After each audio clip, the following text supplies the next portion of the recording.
What's up, everybody? My name's Mike Sjogren, here with my co-host, Emmanuel Pani. We're part of a group of specialized real estate investors you've probably never heard of. We didn't start with deep pockets or wealthy families, and we don't rely on 401ks, mutual funds, or traditional real estate investing. In fact, many of us don't even own the properties that fund our freedom. If you ask the money experts out there, they'd say what we do is impossible, yet it's happening every single day. It's happening through a new niche called short-term rentals. We are Short-Term Rental Nation, and these are our secrets. What is going on, STR Nation? Welcome back to another episode of the Short-Term Rental Secrets podcast. I'm your host, Mike Sjogren, here as always with my main man and brother from another mother, Mr. Emmanuel Pani. What is up, E? My brother, good to see you, man. I'm excited. I get to go home next week. It's been an amazing month and a half. But as I was joking earlier on the show, I don't know if you guys remember when Will Smith did the movie I Am Legend. He's released an interview a couple months later. He was super fit for that movie. And it goes like, when I finished filming that movie, I was legend. And now I'm more like luggage. And that's kind of like how I feel right now. It's been a month of just drinking and eating cheese, which I mean, it's one of my favorite things in the world to do. But my body started to be like, okay, like what are we doing, right? Also, because so much of my identity has been working out 6 days a week, double workouts and everything else. And what's funny with that is like, you can feel it. Like, you know, your body's like, this is not us. Like, this is not normal. You know what I mean? So I'm looking forward to that. Been super grateful though. Just going around. We are in Portugal now, in a part of Portugal where Tasha used to come to vacation when she was a kid. So getting to see like, oh, this is the marina. We used to walk around as kids. This is where we used to get ice cream, right? So it's something that after being together for 11, 12 years, I had never got to see. And so it was kind of nice, right? To get to see where somebody grew up and understanding, seeing some of the stories, or even seeing some of the places from the stories that you hear. You're like, oh, you remember me telling you about this? It's here. You know what I mean? So has been nice. What about you guys? Like, you're a couple of days away from launching. Yeah, man, we're excited. So by the time this podcast airs, we'll be like, I don't know, 5 days out from opening the hotel doors. So we're going to do a test run this weekend, just inviting a bunch of family and friends to stay, basically test out every room, take showers, flush the toilets, sleep in the beds, like do like test the TVs, like everything, just to make sure it's smooth. Because we're going right into the highest peak season of any market that I am in, and that is Halloween season in Salem, Massachusetts. So it's going to be rocking and rolling very quickly. So we just want to get everything ironed out before those doors officially open.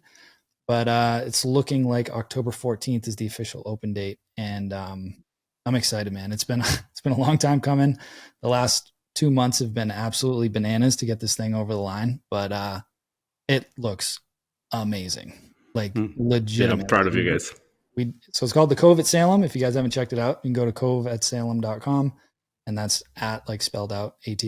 And same thing on Instagram, all that stuff. But we've got 10 themed rooms that we did out of the 30 rooms that will be done for opening. And they look awesome. Like, you've been in the house in Orlando. It's like that level. Like, we went over the top. I flew my crew up, my entire crew from Orlando that does all of our crazy theme stuff. And they went to town on this place, and it looks amazing. So we're super proud and excited to launch this one. Yeah, man, I'm excited. Very proud of you guys. Very proud of the work. And I'm also like super proud of just like your journey. And I'm sure like it must be a crazy feeling calling up friends and family and be like, yo, come, I need to test out hotel rooms or my hotel in Salem, which is something that's like, it's close to you. It's close to like your heart. And I'm like, oh man, just excited, very happy for you. Very happy for the team, you know, and just seeing it all come together after all this time, you know. Yeah, it's funny, while we were recording this episode, one of my partners texted me. He's like, hey, I've got another one, let's go look at it Tuesday. So no rest for the weary. Yeah, no, I mean, this is done now, at least in his mind. Is like, well, let's go. And that's why you need partners, right? Like they keep you going, you know what I mean? They keep kind of yanking you up when you're like, okay, can I sit down for a second? They're like a second. Yeah, sure. Yeah. Okay. We'll get a dinner and then let's get out of it. Yeah, I'm excited. I'll be up there for our boardroom event in a couple of weeks. I'm really excited to see it and just overall just get to hang out with you and just see the space after I've seen it for so long and just pictures and drawings and shit. So it's gonna be good. But I'm also super excited for the show because we, as you guys heard last time with Luke, we kind of changed the format a little bit. So now we go right into the show and then we do this little banter moment afterwards. And I personally love it because I get to actually have an opinion on the show. And it's great. And it's such an interesting show. And it's very data heavy in terms of what we talk about. But it's so important, so valuable. And Jamie was just super spot on. You can tell he's a master of what he does. And I always appreciate that. I appreciate people that know their shit and they can speak it in a way that is simple and easy to understand. Because to me, that it's really where the mastery comes in. Yes. Because when you can explain something that is complicated easily, you have put in your 10,000 hour into something versus when you have the need to over fluff things. I'm like, you don't know. So in the show, I mean, we basically went high level. So we had Jamie Lane on the show. We'll introduce him here in a second, but he is the chief economist and senior vice president of analytics at AirDNA. And, basically broke down what's the state of the industry. How are we comparing right now in Q3 that just finished up? What do we project for Q4? For 2024, how does that compare to the last few years? Are we in a boom? Are we in a bust? What does that look like? And then also talked quite a bit about their huge new release that just came out, massive update, tons of new features, and got a special announcement in there for you guys that we got something special with Jamie coming up in a couple of weeks. So let's get into the show. Hope you guys enjoy it, and we'll talk to you soon. All right. So very excited for today's show. We have Mr. Jamie Lane with us, who is the chief economist and SVP of analytics at AirDNA. He is the data dog, the god of data over there. And we're going to talk all good things about what's been going on in the industry, what are some of the trends, and then talk about the huge new rollout that AirDNA just had. So Jamie, welcome to the show, man. Thanks for being here. Yeah. Thanks so much for inviting me. Long time listener, first time caller. So that's awesome, man. So tell us a little bit about what your role is at AirDNA, and then how did you get into all this? Yeah. So how I think of my role is to actually be looking at our data every month, every week, and try to interpreting what's going on in the industry, where we think the industry is going, and then disseminate that out to our customers, subscribers, just out to the industry in general, to give people a sense of sort of where we're at in the cycle, what people should be looking to do. Is it a good time to buy, to sell, to be a host? What type of markets are growing? What type of markets are declining? Just have a pulse of what's actually happening in the industry today. And I got into it. I spent 10 years as an economist in the hotel industry. And as part of that was actually the first AirDNA subscriber. So back in 2015, called Scott Shafford, who had started the company, was like, Scott, give me all your data. I need to understand how short-term rentals are impacting hotels. And that was sort of my first foray into it, was understanding the impact that this growing sector was having on sort of the traditional hotel sector, and helping hotel operators, owners, sort of see how demand for lodging was changing and how they could try to capture it. And as part of that, got deep into what was happening in the short-term rental sector. And that sort of led me to AirDNA. That's quite a ride. So yeah, that's quite cool. So you came from the dark side, kind of. You came from the empire side to the revolution side, to the rebellion. Yeah. It's funny that when I left the hotel industry to join the short-term rental industry, everyone said I went to the dark side. So it depends on interesting. depends on which way you look at it. Oh, that's interesting. That is interesting. So you started doing that, and so then how did you land a job at AirDNA? Because you just told them, look, guys, all this data you sent me is not quite where it needs to be, or where, how did you get into the actual industry? And then I also always love to ask if you have any vacation rentals yourself now. Yeah. So back in 2012, I started hosting on Airbnb. Now, me and my parents have 5 rentals in Maine, where my family started vacation, and now my parents have retired too. So they actually are hosting all those rentals themselves. They bake blueberry muffins for all their guests, help them revenue manage the property. So it's a fun family affair now. But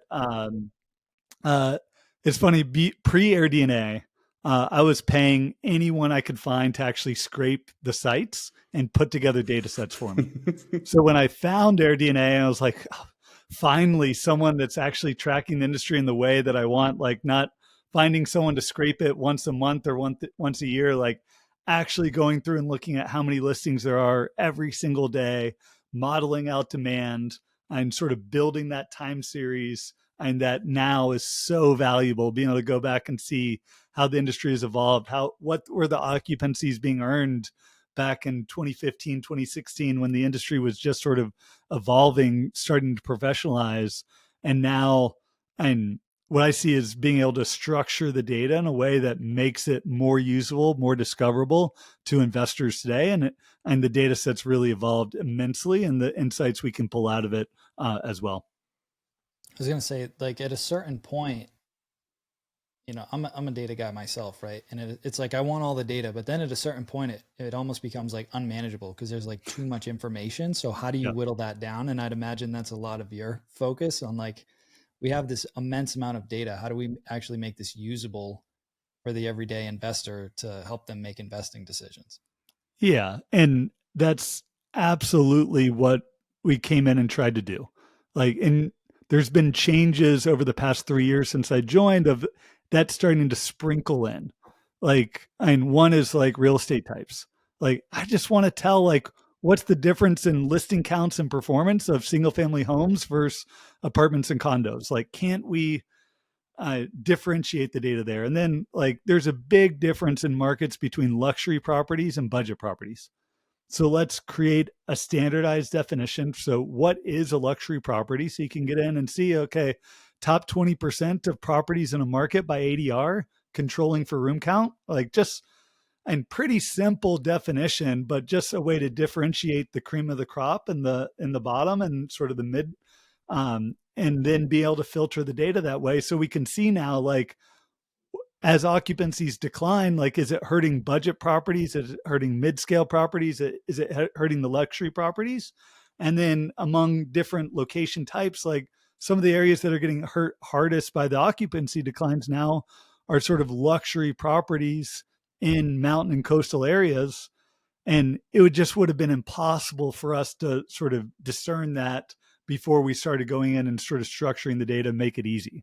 So for a user, it's like 2 clicks. Like, I want to look at mountain areas, luxury properties, but before, you just never would have been able to sort of garner those insights. Yeah, 100%. And that's a perfect segue for what I wanted to talk about today. The first piece of where are we at in the industry? Let's talk about like Q3, because you see like both sides of it. Like you see certain Facebook groups, everybody's screaming like, oh my God, like Airbnb bust, all this stuff, like the sky is falling, whatever. And then you hear other people like, no, we're doing good. Like, yeah, we're on pace. Actually, our revenue did better in August and September. So what are you seeing? Because you kind of have the hidden keys behind all the doors. So yeah, it's really a mixed bag, and really depends on the market that you're in. So, and even within a market, and you can see people that are still doing well versus not well. So just backing up of sort of where we're at in the cycle. So we saw, and what is typically a 10-year sort of business cycle, and all rolled up into like a 3-year period. So we've sort of seen a bust boom sort of normalization cycle in a very compressed period, which has really run the sort of media narrative. So we did see a massive decline in the supply of short-term rentals in 2020. Supply dropped 25%. Demand came back really strongly while supply wasn't back, which pushed the occupancies to record levels in 2021. That was sort of the boom times that everyone saw. And now we've been going through a slow normalization of performance. Occupancy's coming down, still well above the pre-pandemic highs, but like the 2021 highs were never going to last. Like it was abnormal. So now, and in Q3 and really throughout 2023, we've seen nationally about a 3% decline in overall occupancy. So I not want to great. highlight that real quick. So all those posts that were on social media about like, oh, occupancy's down 80%. And Yep. again, it is market dependent, but overall, is this global or just US that we're talking Just about? US. Yep. So US is down 3% year over year. Yep. And so on average in the US for the past 12 months, occupancy is about 58%. We reached a high in 2021 of 63%. And then sort of the baseline of 2018, 2019, which if you go back through time was actually one of the best years of industry performance. And we're running 55%. So we're still 300 basis points higher than 2019, but down off of the highs of 2021. Mm-hmm. Also, to me, what's fun to hear and to listen is the humbling reality of what that number is, right? Because as operators, we are like, we need to be at 70%, 65%, 80% occupancy. And the reality is like, that is hard. Like, especially as the industry grows more and more, just like, you know, from hotels, Yep. no hotel is like, we're going to be 80% occupancy. We'll be like, you guys are crazy. Like, there's not such a thing. So I'm curious to know, so as people now, if people go on the site and use your data, for example, we have a lot of people that are co-hosting for other people. What would you tell them to say to people as you're looking at this data and you're going to present to an owner? What would my property do in the next 12 to 18 months? How would you best use your data to present that? And what are some of the little like disclaimers that they should say? For example, we said just now, right? Like overall, we're down 3% all around the US, right? Yeah. One is using our Rentalizer tool and to sort of get the sort of high level and occupancy ADR revenue that a property is going to earn. Like that is a great starting point. It's going to go and find comps and properties nearby, similar bedroom, bathroom, number of guests that it accommodates, and sort of bring you back that sort of first cut. Then it's up to you to dissect and make sure all those comps are actually relevant to the property that you're investing in or that you're going to be co-hosting. And then two is to look at the historical data. One of the massive benefits of using AirDNA is that you've got the 5 years of data, 5 years of history that you can go in and see, okay, like where's my occupancy at now? Where was it in 2021? Where was it in 2019? And get a sense of, okay, has the normalization happened or do we have further to go? Because if I'm still running 10% above 2019 levels, that makes me feel entirely different of forecasting the next 18 months than if I'm at 2019 levels and sort of pretty steady. Because that would make me feel really comfortable saying like, we've already come off the highs of 2021. We're sort of in a normalized operating environment. Like I feel really comfortable that we're going to be able to maintain these occupancy levels versus some markets that are still seeing supply return, still seeing occupancies come down, where I'd tell the owners like, you know what? Like we've still got some normalization to happen. I'd expect probably over the next 12 to 18 months, market occupancies are coming down, which means we're probably going to see some further weakness from what these numbers are projecting. And that's just like, I think basic, like we've got to be realistic of where the industry's been and where it's going. The irony of what you just said is what I've been literally saying for the last 3 years. So when I'm telling people to analyze deals, I actually made a video on this. I'm going to have to redo it because of the new interface that we'll talk about later. But I'm like, okay, the Rentalizer is great, but honestly, I don't go off of that. I'll look at it and then I do exactly what you said. And I literally download month over month for 2019, 2021, and the last 12 months. And then I compare and I'll analyze the deal at 2019 levels. And if it still makes sense, then I'll do the deal. Because I know that that's like a safe baseline. Because the numbers that you're talking about, like when I look at my portfolio going back to 2019 for a lot of those properties that we still have, we're still outperforming those 2019 numbers. And they were good in 2019, right? Yeah. They're not as great as they were in 2021, 2022, but they're still solid and above that baseline. And so when I tell people to be conservative with your underwriting, that's what I'm getting at is don't base it off just the last 12 months, the last 24 months.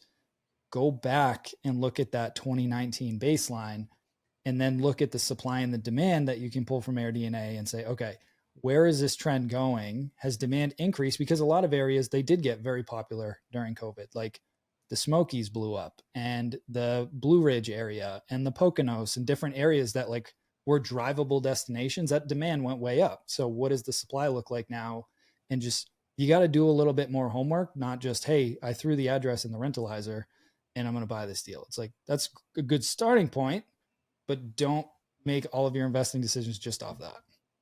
Yeah, absolutely. And that's what we try to talk about. And that's some of the sort of changes that we've made in the platform to try to make that way more visible, way more apparent, of being able to track on occupancies, ADRs, RevPARs on a year-over-year basis, see how they're sort of evolving, see how they are evolving by month. There's a lot of times, and you're going to be sold out during the summer. Like the changes in sort of operating performance have happened during the shoulder and off season. So like Joshua Tree, when it's doing so well, is because people continued to go to Joshua Tree during the summer. And I've been to Joshua Tree during the summer. It's not the most pleasant place to be, unless maybe you have a pool. And it's, especially this past summer, it's 120 degrees. Like it's hot. So typical seasonality, you see demand sort of fall off a cliff as you get into the summer months. And that happened this summer like normal. And that just hadn't been happening in 2021, 2022. So when I underwrite new investments, I'm doing it by month, getting a sense of what my expected occupancies are, what my ADRs are by month. So and peak season OCC and ADR from last year may be relevant to underwrite during those peak months still, but we've got to make sure we're adjusting for normalization of seasonality across different markets, and it really is going to vary by market. I don't know if you have this readily available, so I'm putting you on the spot, but I know you're saying basically the mountain and coastal, like higher end luxury properties have taken the biggest hit. Are there certain areas that you've seen have continued to rise? Yeah. And one is the major cities. So they are still in recovery mode. So demand across sort of the 50 largest metros is still below 2019 levels of overall demand. And as an industry, and there is 20% more demand happening in short-term rentals today than pre-COVID. And we've continued to hit record highs every single year. That said, certain areas like and some of these big cities that had depended on international travel, that is not back yet. And a big piece of that is sort of the strength of the dollar. Another piece is that supply still isn't back, sort of the rental arbitrage play that a lot of people were using sort of pre-pandemic.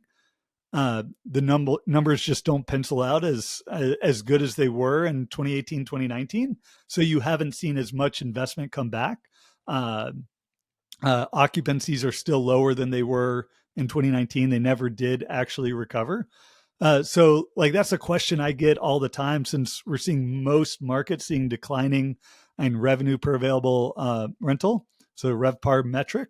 So which ones are increasing? Like Washington, D.C., Boston, Chicago. There are sort of major metros out there that are still seeing increasing RevPARs, and where they're actually underwriting growth going forward. And for those cities, are the units there people looking for? Is there more of a sweet spot in that like 1 to 3 bedroom range? Do larger size properties do as well? Yep. The larger properties are doing really well. The shift that's happened in a lot of these markets is way more demand for midterm rentals too.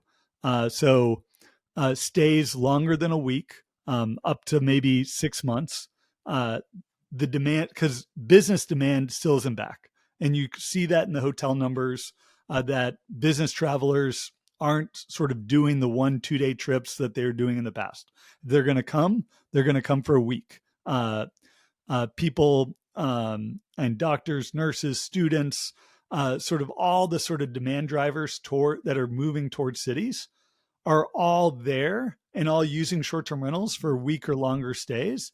And that's typically putting them in larger units because either with a group, with a family, and across all location types, whether it's cities, destinations, and a theme that's played out and continues to play out is the larger the home, the better the performance. And that's what we see in terms of indexing versus 2019 is we're still seeing better performance in the larger properties.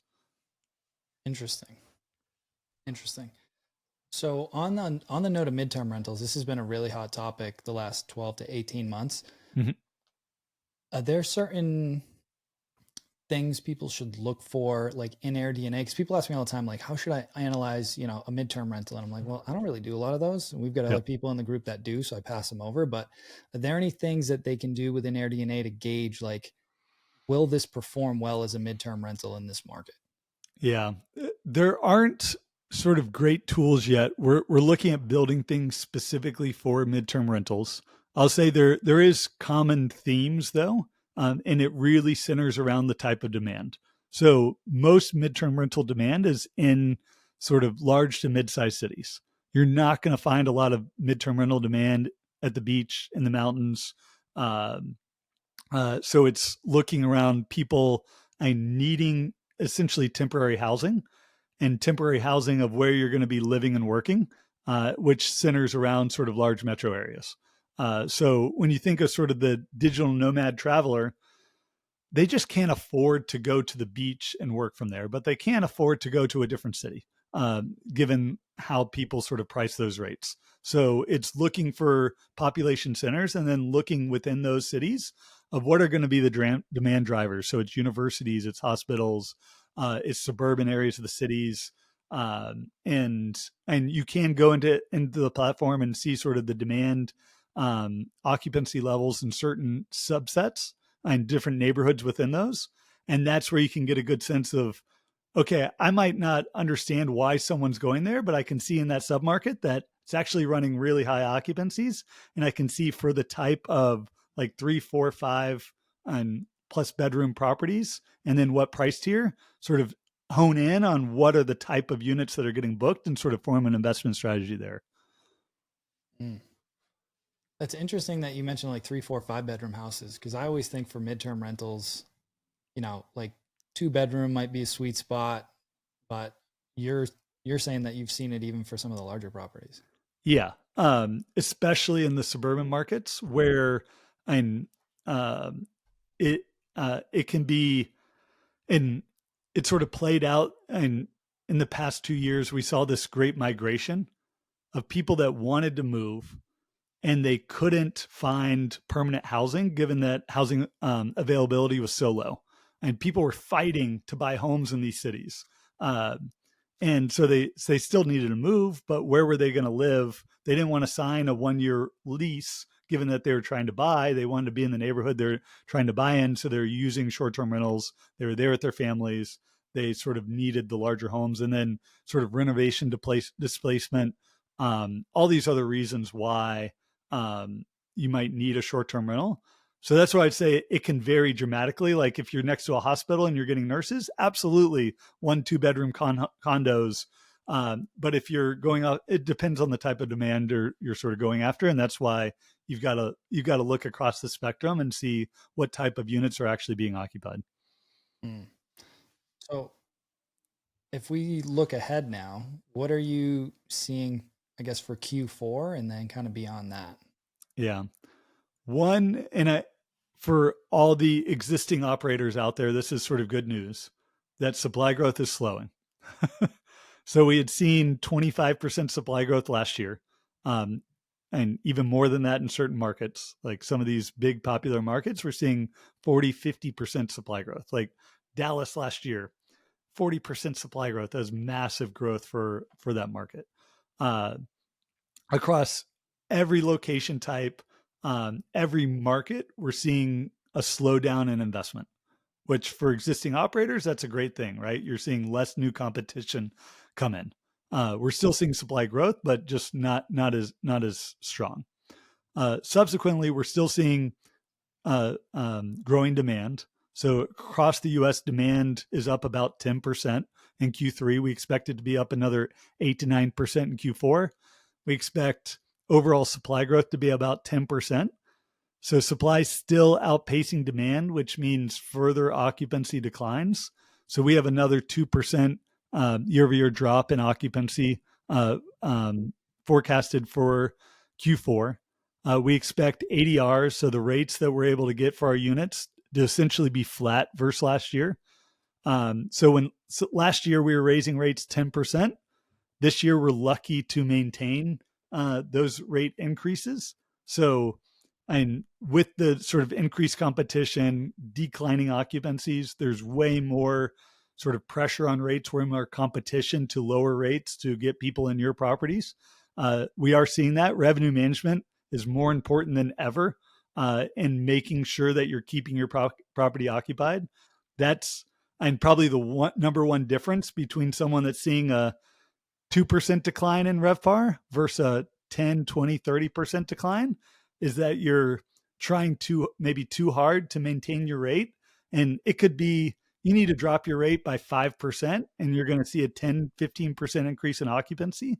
But because you're trying to maintain this sort of mythical rate that you got last year that you think you should maintain, and now you're not as competitive to the units next to you that are watching what your rate's at, like you're sort of giving up a lot of potential revenue because once you pass that date and your unit goes unsold, you can't get that back. I don't think I've ever spent more time on revenue management in my team than this year, like ever, since 2017. Like it's just, you have to, right? Yep. And it's interesting, but I cut E off on accident. So what No, bro, I just love the mythical rate.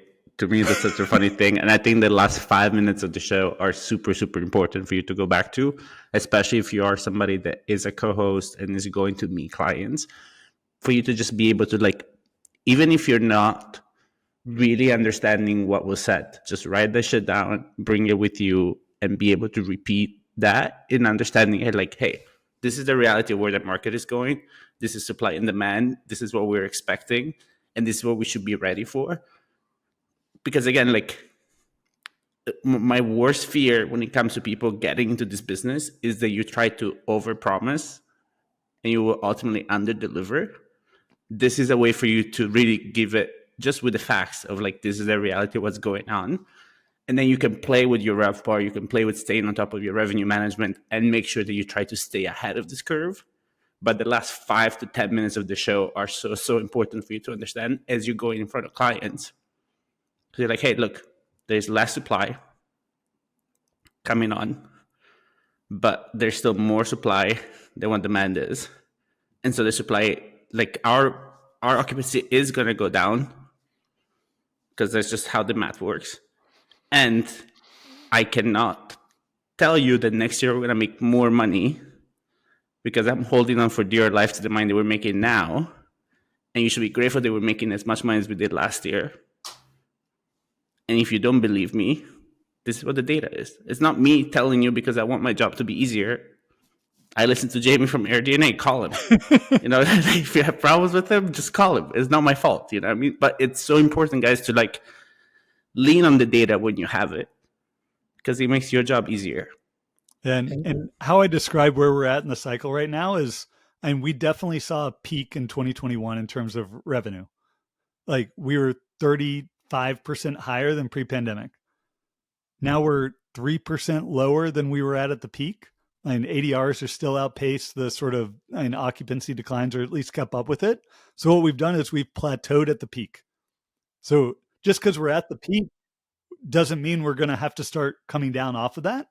We're going to ride this for a while. And our forecast is over the next 18 months that we're essentially maintaining the revenue gains that we've sort of earned over this past 3-year period.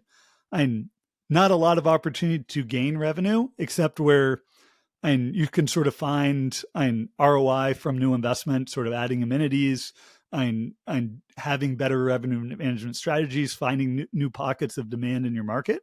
There's lots of opportunity to actually grow revenue. But as an industry, and that's probably just going to steal revenue that someone else would have earned in your market, and which we're all competitive, like absolutely do that.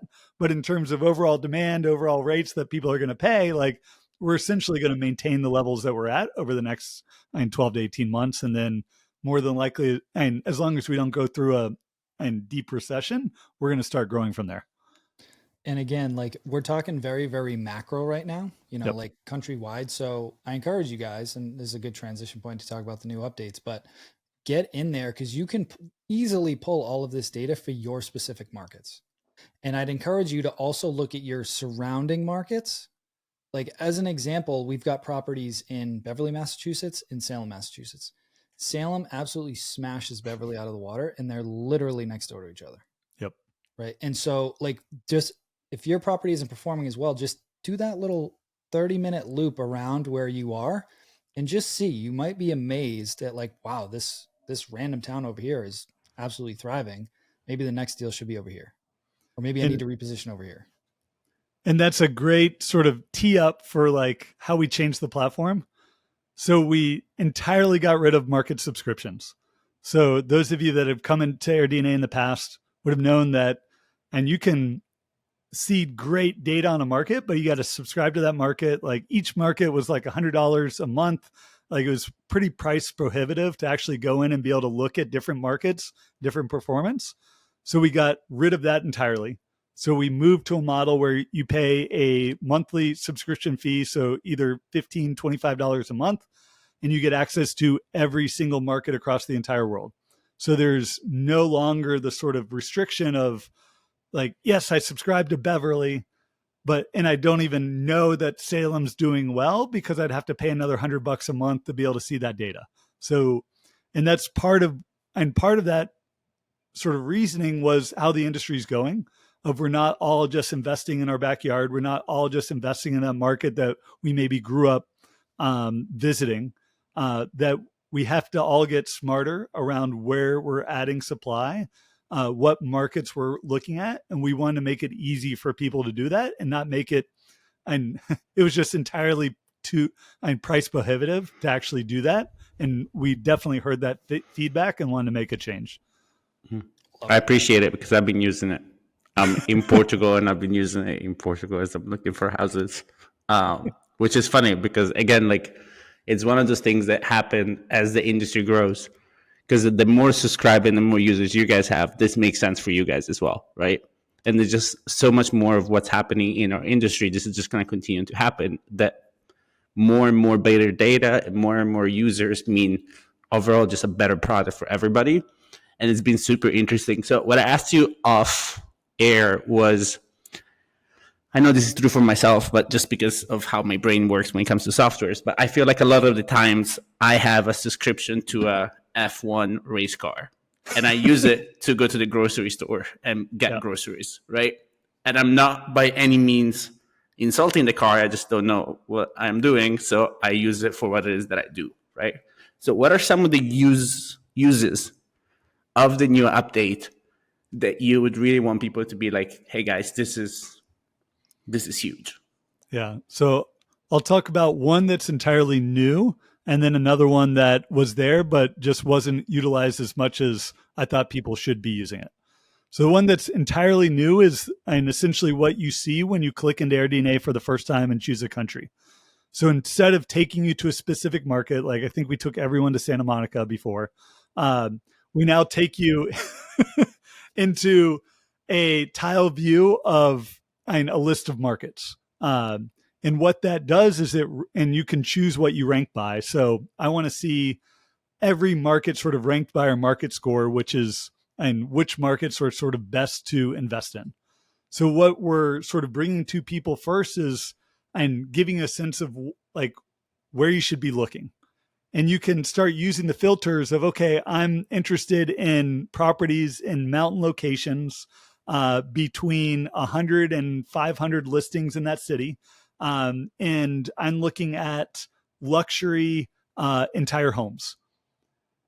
And it's going to filter all that data and then re-rank that list of cities. So you're going to see maybe average revenue across all those cities that meet that filter criteria. And so you can start getting a sense of what markets should you actually be investing in and looking at. And likewise, we have that same sort of filter by listings, where one of my favorite things before was the top properties tab on the report. Now we don't just limit you to 12 listings in like very limited filterability. Now you can go to your market, go to your submarket, and start looking at all the properties in that market and ranking them across like occupancy, ADR. I want to see top 1-bedroom condo listings, budget, and what they're earning. And then subsequently, I can click into those listings, see the amenities that they have, see what they are earning on a given month. So you can just see so much more detail now than before, which gets me really excited given the data nerd that I am. And then the tool that has been there, but I see underutilized is our comp set tool, where you can go in, upload your iCal, Airbnb iCal, and we're going to go out and find other competitors that look like your property. And then since you've loaded your iCal, we can see how your property's been booking, actually been booking, not how we're modeling it. And then see how that compares to other properties in your sort of submarket that are similar room count, amenities, the like. And then what's I see is most important is looking at pacing. So you can look at your occupancy. You can look at the occupancy of other properties around you. You can look at the rates that they're charging, what they're getting booked at, what they're still available at. So that's sort of and getting into the revenue management strategy of, okay, I've got these unbooked nights. What is happening in my market? What is happening in my comp set in terms of, are they getting booked? Is it me? Is it them? And then what are they actually listing at? And what do I need to price my unit at to make sure that if guests are coming in, I'm going to get booked over someone else? Love it. Yeah, I love how excited you get about this. You make me excited about it, and it's not something that like I can honestly say I'm excited about ever. But just your excitement about it makes me excited, and like kind of like head off to you, because again, like I think people like you in a company like AirDNA are the reason why such a useful update happens, and why the data becomes so good. Because again, like you can have a great head chef, but if the rest of the kitchen doesn't want to deliver on the quality that the chef wants, the food is gonna be shit. So there is an element to the fact that like, dude, this is my area and I geek out about it, and I'm gonna give you the best plate of food that I possibly can because I love what I do, and I see that in you, and I'm just grateful that like you're there, and the update's awesome. Like I've actually played around with it quite a bit, and it's super solid. And Thank you. For those of you, this is a good transition, Jamie, that I'm super excited about. So we've been talking for the last couple of weeks. On Wednesday, October 18th at 12 p.m. Eastern, Jamie and I are going to be co-hosting a webinar together where he's actually going to go into AirDNA and show you guys how to really use this tool. Because like he just highlighted, and I see this all the time with the students, it's like the resources are there, but a lot of times you're not leveraging it, or you don't know how to leverage it. So we're going to spend an hour with you guys and break down exactly how to use this tool, how to identify profitable markets, how to analyze a property. I'm going to give you guys my deal analyzer too, so like you can actually run the numbers on it. But this, in my opinion, and if you have been listening to the show for any amount of time, I always harp on, you have to know your numbers. And it starts with knowing your market numbers and then the property numbers. And really, you have to know your market. You just have to. And this is the most robust release I've ever seen. And they have so much data in there that it's really hard to show you guys this via a podcast. So Jamie was kind enough to volunteer to do a webinar with me and really break this down so you can watch him leverage this tool along with me to really maximize like everything that's available now with AirDNA. So you guys can go sign up for that. It's going to be totally free. It's strsecrets.com/AirDNA-masterclass. And I'll put all the links down in the show notes. But again, strsecrets.com/AirDNA-masterclass. So register for that. It's going to be a lot of fun, especially if you're not a data person. Like it's funny, E and I are very opposite. Like I'm a data guy and I love it. If you're not, like this is going to be even more useful for you, in my opinion, because it's going to make it so much more user-friendly and really like understand how to leverage this tool. And I know I'm harping on this right now, but it is a lot more competitive than it was 2 years ago. And if you've been struggling with your bookings and your properties, like this will be so valuable for you, and it's completely free. So just carve out the time and make this happen. And I guarantee it's going to pay you dividends if you leverage the stuff that we're talking about. So go check that out. Again, Jamie, thank you for coming on here, man. I really appreciate it. And I love geeking out with you on all this stuff. Even off air, we geek out about this stuff. So again, thanks for coming on. Before we wrap though, want to make sure that we get AirDNA out there. So it's just airdna.co. Go check that out. Make sure you follow Jamie on LinkedIn and some different platforms. I'm assuming I've connected with you on. Yeah. I know you're not a huge social media guy, but yeah, I'm active on Twitter, X, Jamie_Lane. And then we also have a data podcast called the STR Data Lab, where we talk about data every week. Love it. Love it. So the last question that we ask all of our guests, sir, and I didn't even prep you for this, so this will be good, is what is your number one secret to success with short-term rentals? The layup is I'm making sure you understand your data. I can't let you go with that one. That is a good one. I'll say that the thing that I actually enjoy most is I've got like 5 podcasts I listen to on repeat every week. Your guys is one of them, but there's lots of others out there that help you understand the different aspects of the business. And I would highly recommend some of the others out there as well. It just helps you sort of stay on top of the industry trends, new tools that are out there, and new companies are being started and every month in this sector that sort of add sort of new things to the plate. And that's how I get my sort of industry news now. And it's been a great way to sort of stay on top of things. Love it. Love it. Give me 2 of them. Yeah, I'm always looking for new podcasts too. And you probably know them. So yeah, 2 of my favorites are Good Morning Hospitality with Will Slickers and the No BS Short-Term Rental podcast. All right. Sweet. Yep. Solid one. Awesome. Well, Jamie, appreciate you as always, man. For the folks listening, make sure you register for that webinar. Again, it's on October 18th. At 12 o'clock Eastern, strsecrets.com/AirDNA-masterclass. I'll have the link down in the show notes. That's it for this week, guys. Hope you have an amazing week, and we will talk to you soon.